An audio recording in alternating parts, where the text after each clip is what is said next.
안녕하세요. 란입니다.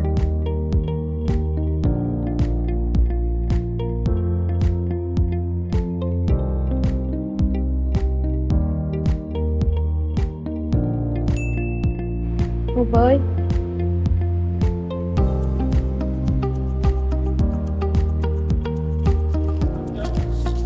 Không có anh gọi.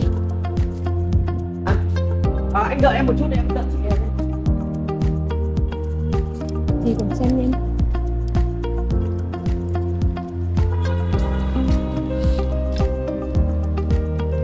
Có ban công đẹp kìa. Chỗ này thì có bảo vệ trực 24/24, đang thoáng với lại đường lên phố cổ cũng rất là tiện, thẳng một đường lên phố cổ luôn.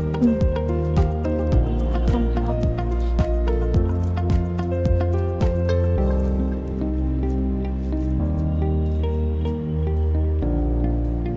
Bếp này dùng chung được ha? Bếp này mình có thể dùng ăn sáng được. Ok. Hoặc là mình muốn phục vụ ăn sáng thì bên em cũng có phục vụ ăn sáng luôn, mình ăn rồi mình trả tiền. Ok.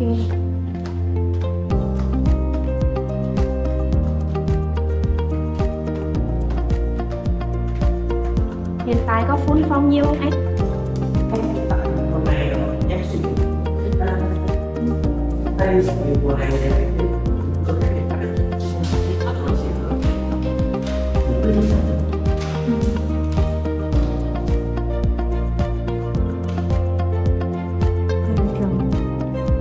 phòng em rộng rãi, với lại em có cả tắm, Có bồn luôn hả? có tắm trong đây.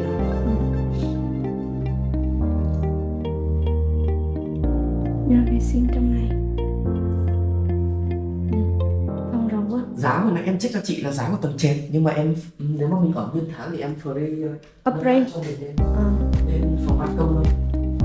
Còn phòng ban công thường là giá sẽ cao hơn 50.000 ấy. Phòng này ở một tháng là 500.000 một đêm.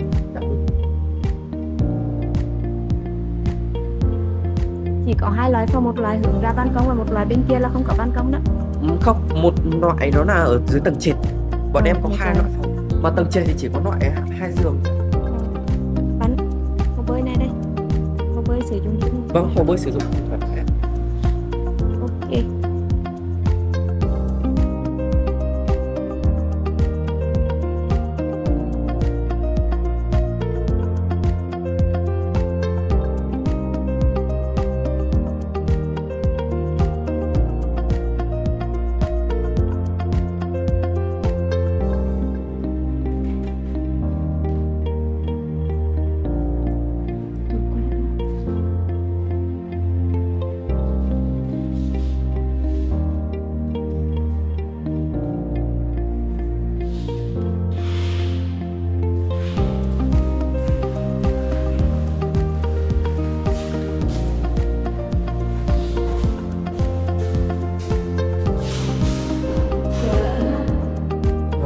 Phòng này là phòng lớn nhất. Như phòng này sẽ rộng hơn chút.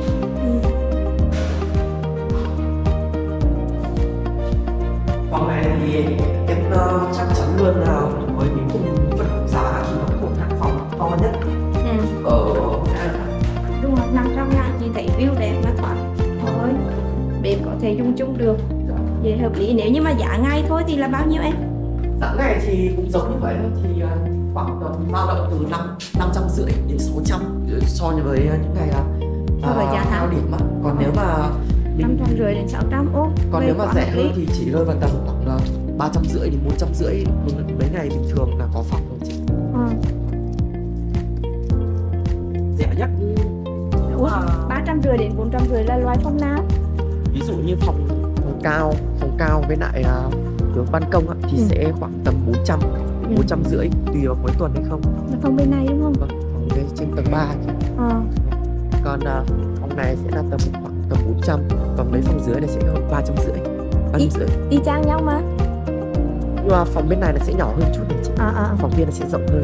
Phòng một bên dưới này nó sẽ là phòng tầng trệt. Tầng trệt sẽ rẻ hơn 350.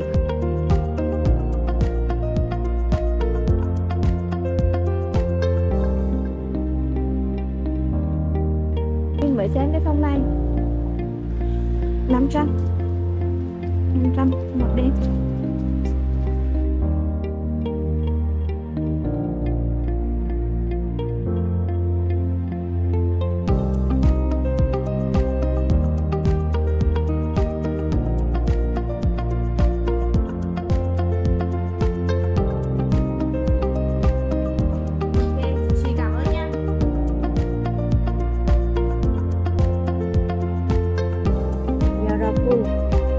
Bây giờ bạn đang ở